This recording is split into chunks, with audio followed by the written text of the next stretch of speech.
Hope you all have had a Merry Christmas. Let's get started. Chapter 24 The Rustification of Adam Silverside.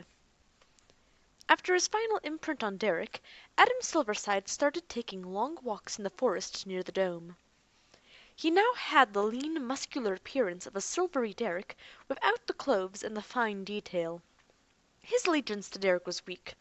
Derek must have recognized that, for he seldom gave Adam a direct order, never used him as a servant as Ariel tried to use Eve Silverside, with only modest success, and never expected him to account for his whereabouts. The walks in the forest brought to Adam a peace and serenity he felt nowhere else. He was comfortable with his Derek imprint, and with Derek himself, so long as Derek did not overdo his master role. But Adam was basically uncomfortable in the city, and just as uncomfortable around the Avery robots as he was around Mandelbrot. Derek never questioned his roaming around in the forest. For a while he did send a witness robot to watch him, but Adam always quickly eluded the witness by dropping to all fours and running along the low canopied animal trails as though he were in his Woolruff imprint. It was on one of his nature walks that an idea struck him of how he, too, might contribute to the robot farm project. He had come to the edge of the forest a kilometer or so away from the dome, and had stood there in the shade of a large palm-like tree, watching a herd of woolly ruminants, the size of small llamas, as they munched the grass of the plain. He christened them mini-llamas, for want of a better name. They were quite tame. The animals of Oyster World were all vegetarians. These animals had no natural enemies except for the parasitic insects that burrowed into their skin under the protection afforded by the dense wool. The idea developed quickly. The next morning at sunup, Adam commandeered a small empty cargo robot, stepped aboard, and directed it to the city's small tool crib, where he requisitioned a laser saw, a hatchet, a shovel, a claw hammer, a bag of 6-centimeter iron nails, 6 coils of rope in 50-meter coils, an augured post-hole digger, an earth tamper, a microfusion-powered MP motor for driving the digger, and the tamper, another general-purpose MP motor, a photosensitive switch and small MP lamp, and a pair of shears. As the cargo robot with Adam and his supplies passed the apartment on Main Street, Eve Silverside, standing on the sidewalk, hailed him to the curb. "What are you up to?" she asked. "A secret farm project," Adam said. "Why secret?"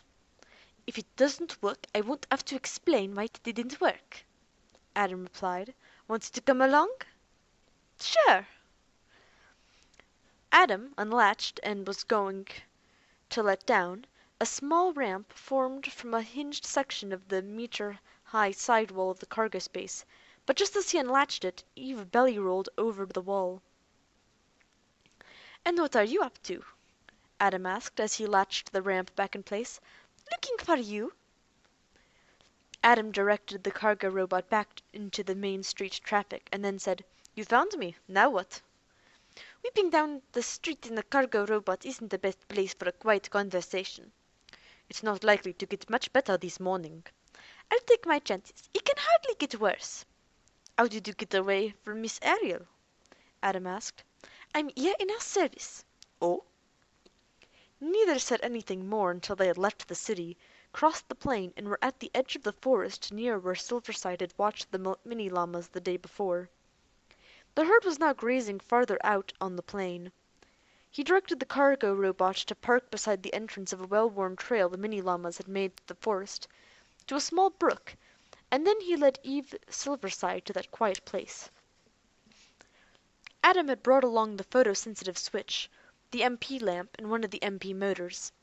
He sat down on a large rock beside the brook, placed the electrical parts on the ground in front of him, and began to wire them together with the long electrical leads that were attached to each.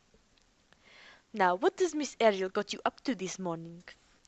Adam asked as he began hooking the parts together. "Neuronius," Eve said. "What was the nature of your dealings with Neuronius?" "That is a private matter, Eve. Both Miss Ariel and Master Derek recognized that and waived the second law when they claimed hardship under the third law." Can't you tell me? I'm a robot. I can sympathize more closely with you than they can. Miss Ariel thinks you may have suffered post-ironic trauma which needs airing to be properly cleared away. It doesn't need airing, and something like that doesn't need clearing away if it is viewed and contained in an orderly manner. I have succeeded in doing that. How can you be sure? You can be no more objective in that regard than the human suffering psychological trauma. The human brain and the post-ironic brain work on completely different principles. It's futile to try and draw analogies between them. Is it now? Yes, you have no more basis for comparing the two than I do. If that's so, why are you so secretive about it? That seems to take a certain psychological twist. Well, it doesn't. It's merely a post-ironic twist which humans aren't capable of understanding. But I should be? Yes. Well, I'm not. This isn't getting anywhere. Adam stood up. I've got to get on with my project. He picked up the wired parts and strode away down the path. Eve emerged from the forest as he walked down the ramp of the cargo robot, with the laser saw swinging from one hand. She followed him into the forest and watched as he cut through the 10-centimeter bole of a tall, slender hardwood species that seemed to thrive in the dense shade of the predominantly conifer canopy. "Get the hatchet," he requested after the tree fell. When she returned he was cutting off the large branches. "Trim off the small branches," he said, "and I'll take the big ones." They worked together silently, cutting down and trimming the slender hardwoods, spacing their selections throughout the forest so as to minimize the effect in any one area, and dragging the long slender logs to a pile they created on the plain near the cargo robot. When they delivered the last log to the pile, Eve sat down on the ramp of the cargo robot. "You'll not tell me, then, about your interaction with Neronius?" she said, making it more a statement than a question. "No," Adam replied. "I'll have to talk to Neronius, then." "That would be a bad idea, Eve." "You and Miss Ariel agree on that, at least?" "For good reason. She's given you some idea of what Neronius is like, then?" "The viewpoint of the other ceremonies. They're naturally prejudiced, hardly an objective assessment. Since you won't talk to me about your experience, I'll have to get it from Neronius himself." If she thought that was going to pressure him into discussing a painful experience that he had successfully put in a can, she was wrong. That was not something he was going to talk about. "I guess you will, but I'm telling you again, it's a bad idea which you'll regret." He had been attaching the motor to the post-hole digger while they talked. Now he began digging post holes 4 meters apart in a large rectangle that enclosed several paths trodden through the forest by the mini llamas, which all converged on the entrance of the forest path to the brook. While he worked, he listened to Eve contact Neronius by radio. Adam had taught her the Ceremonian language and the calling codes that identified and solicited responses from Sinapo and Sarko. He had not told her about Neronius, and so had given her no radio identification for him. However, he had explained the way a general hailing channel worked on their frequency-modulated band, and that was what she now used to quickly establish communication with Neronius. The Cerebron agreed to meet with her at noon at the base of the Cliff of Time, where it intersected the Forest of Repose and the Plain of Serenity. She set off at a leisurely jog in the direction of the Cliff of Time. That was going to be an interesting learning experience for Eve, but hardly a dangerous one. Adam did not think she was as mixed up about humans as he had been. He had started her out right with Ariel as an imprint. Neronius's warped ideas were not likely to have the effect on her that they had had on him. His only regret was that Eve would now likely hear how Neronius had momentarily deluded him. It was not something Adam remembered of Serenity.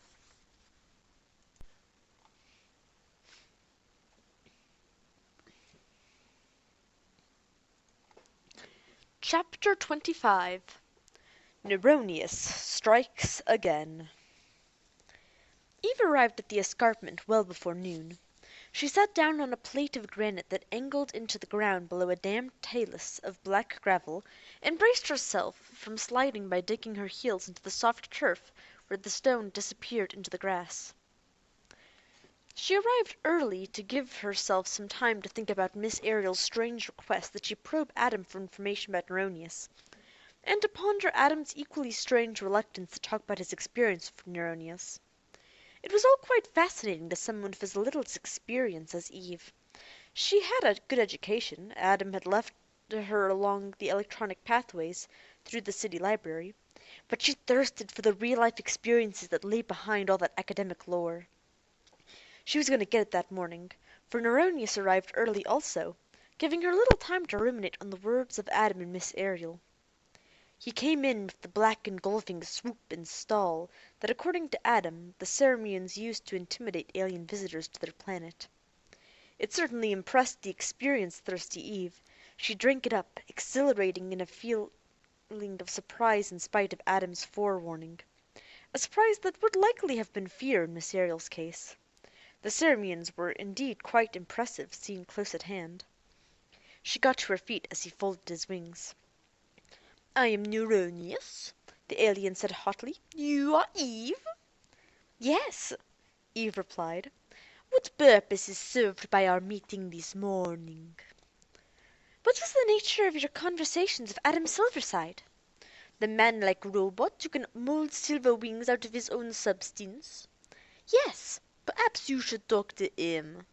I'd like to hear it from your viewpoint. Is he man-like or wing-like now?" "Manlike." That adjective gave some confusion. She presumed without thinking that he meant Adam's current form, his Derrick imprint. Her mind was on other things, of course, and did not consider the possibility that Neronius was referring to Adam's Jacob Winterson imprint. "And what is it you'd like to know, Eve?" "What you told him. What said he so reluctant to discuss?" "Ah, he's reluctant to talk about our conversation, is he? That is encouraging. I did get through to him, then. I'm confident that he will ultimately embrace that truth and wisdom." "And what is that truth and wisdom?" "Are you familiar with his governing laws, the laws of robotics?" "Yes, I, too, am governed by them." "Ah, so!"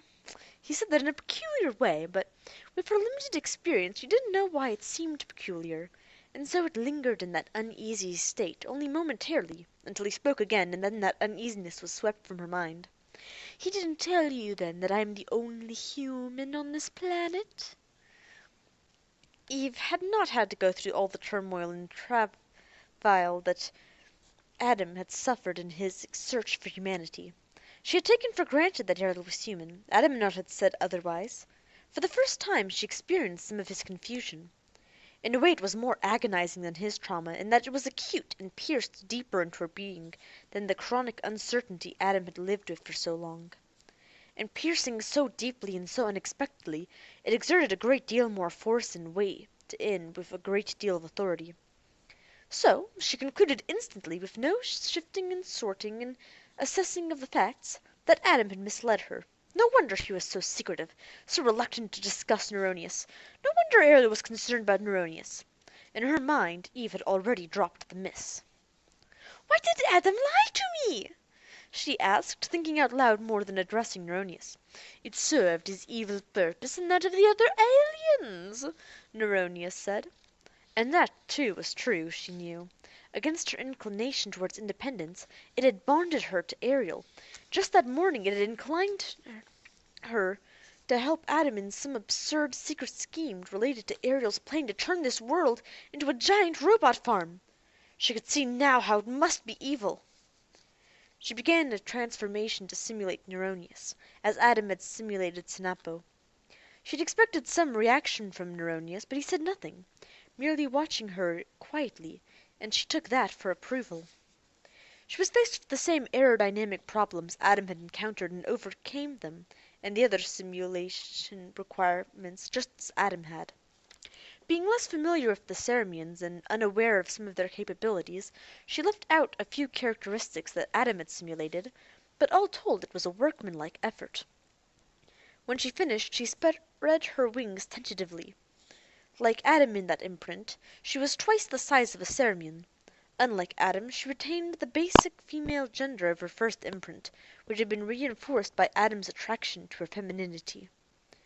Adam's first female imprint on Kenai, weakened by the hostility of Kenai herself, had been erased by Derek's personality. But that male gender, though preferred, came second and could be confused by later imprints. "Watch me now," Neronius said. "Follow me and do as I do." And Eve did. She watched Neronius take off, and then she, too, Wobble hopped into the air, flapping, almost losing it, flapping harder, and finally gaining altitude. As she got the feel of the air and her relationship to it, she stopped floundering quite so much. The beat became smoother and less strenuous, and soon she and Neronius were high above the escarpment. Neronius leveled off, taking up a circular flight pattern, and Eve fell into place beside him, matching his wing movements stroke for stroke, so that the two were soon idling side by side, effortlessly. "How may I serve you, master?" Eve asked. "If all else fails, you must personally destroy the Cerbron leader, Sinapo," Neronius said. "Destroy Sinapo? I am programmed to preserve organic life. I can only do otherwise. Only in the act of preservation would conflict with my robotic laws." "That is the case. It comes down to a matter of Sinapo's life or mine. Sinapo is not human. I am. But first there is another way," Neronius added without pausing, "a more direct and less violent way. Your personal involvement with Sinapo is only a last resort. Only if Miss Ariel Welsh cannot handle Sinapo herself, after we provide her with the powerful and lethal knowledge I tried to give Silverside. The wisdom that allows the Mystrians to construct weather node compensators." "You taught that to Adam?" Eve said. "And now you're going to teach me too?" She had been right to come to Neronius. This was going to be a truly exciting experience. "No, I cannot take time for that. I must pass the knowledge directly to Miss Ariel Welsh. You must arrange that meeting." Slight though it was, and very faint deep down in the nethermost parts of her postronic brain, that disappointment with Neronius was something not easily dismissed. But at the time it was overshadowed by the thrill of being involved in exciting and world-shaking events. She planned to acquire the knowledge anyway by listening while Neronius instructed Ariel. "When?" Eve asked. "Now," Neronius said, "as soon as you can arrange it. I'll be waiting among the trees where the Forest of Repose meets the node compensator. Bring Miss Ariel Welsh there." "Very well, master."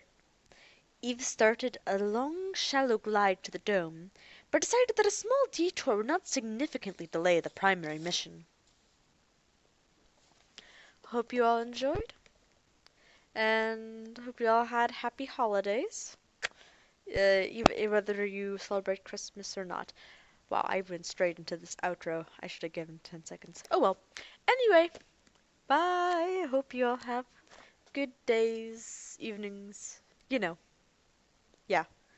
I'm going to post a new episode Thursday. Yeah. Alright. Bye.